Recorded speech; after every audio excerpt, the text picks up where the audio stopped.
Shalom and welcome to 2 Minutes of Torah. This year is entitled Rav Aviner On Techelet Part 2. In previous year we mentioned Rav Aviner talked about the Masorah, the Brisker dynasty, that they maintain that you need a Masorah. And he also, on Techelet, he also mentioned that you need to be 100% sure. We respectfully challenge that.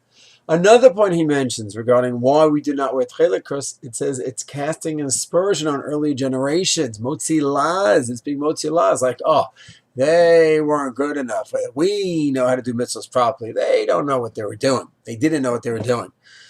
Some people want to say, wait a second, the whole bugs topic. Oh, we don't eat any bugs. I guess the previous generation, they did. Others respond that it's a new Metzias, and maybe they were not as careful because different reasons. But the challenge is raised in that case, and people give answers.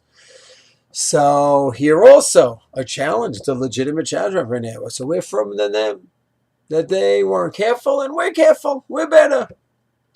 So this is an amazing topic. But the fact is, there are certain things that we are more careful about the previous generations were not. And the question is, why not? And you have to look case by case. Case by case.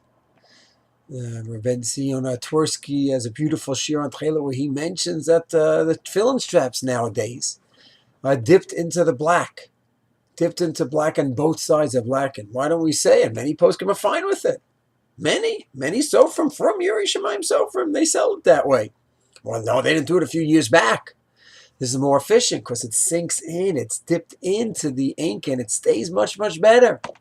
And therefore, it's true you don't need both sides, but the benefit of dipping it into the black is better. And therefore, you have both sides, even though they didn't do it in previous generations. Twersky also says that the hides for the tefillin are gasos. And it used to be dakos, but we know now how to better work with the thicker, heavier hides.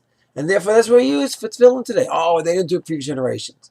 So you can't just say, whatever they didn't do, we're not going to do. You have to look case by case. If it's the same situation, and they have the same facts, and they were machmir, and we just said we're going to be machmir, they didn't really know what they were doing. That's casting aspersion. So, in sum, when it comes to Techeles, it's a legitimate issue to raise. Hey, why are you casting aspersion? They didn't know any better, and you're better than them, you're holier than now. But wait a second, if there's new metzias, new technology, new explorations, new archaeological discoveries, then there's new facts to take into account. So I'm not saying, oh, they don't know what they're doing. We may have new information they just didn't have, similar to the tefillin, to the straps, the hides, and the bugs. Those who are wise, very much on the bugs.